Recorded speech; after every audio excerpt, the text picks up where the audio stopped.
Did you ever think about what we did? I killed my husband. Can Grace catch a break? Like this poor woman.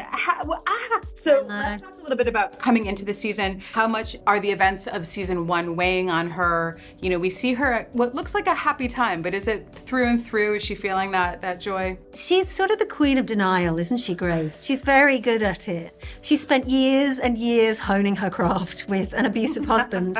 And then she moves forward in her life with this cloak of guilt. But she kind of has to, again, deny its existence in order to move forward and fall in love with this gorgeous man. But ultimately, of course, secrets come just tearing out of us, don't they? They won't, they come up for air, don't they? So she has to tell him the truth. It was lovely because I know as well, I have that lovely dramatic irony of knowing that the audience are waiting for the other shoe to drop, So it was fun, really, having the joy, but at the same time, it's like in a horror movie or something, isn't it? When everyone goes, don't go in. It's a bit like that. I know what you did.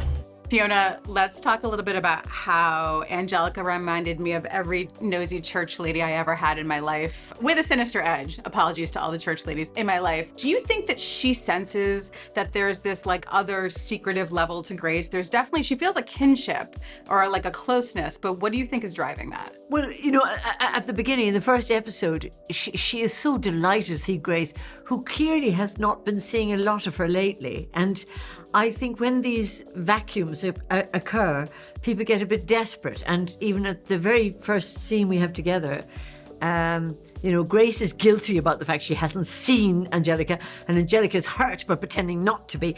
So maybe that opens up suddenly a sort of fissure in their relationship where Angelica begins to think, well, why? What's the problem? What's the problem? Mm-hmm. But I don't think before that there was a problem. I think she was just very happy to be the shoulder on which maybe, Grace cried on. But all of that is in our minds and hopefully in the audience's mind. We have to communicate that as unseen. So she does begin to get suspicious, and then very suspicious. You're all involved in this. We covered up a murder. The world's better off without it. Even the Pope would say that. How much is the JP fiasco from season 1 weighing on the Garvey sisters as we come into season 2? It's weighing on them. I was going to say. Just speak for myself there. Right, it's weighing on Ursula a bit. But Ursula is a worrier, so... Yeah. No, I think Bibi has made her peace with it, and it's like, okay, we got away with it. Until the suitcase comes out of the lake, and then all eyes are back on them, and that's pretty scary. Yeah. Also, incredibly unsurprising that Bibi is the one that's like, no, it's good. We're good. Yeah. Him. Exactly, yeah. Who?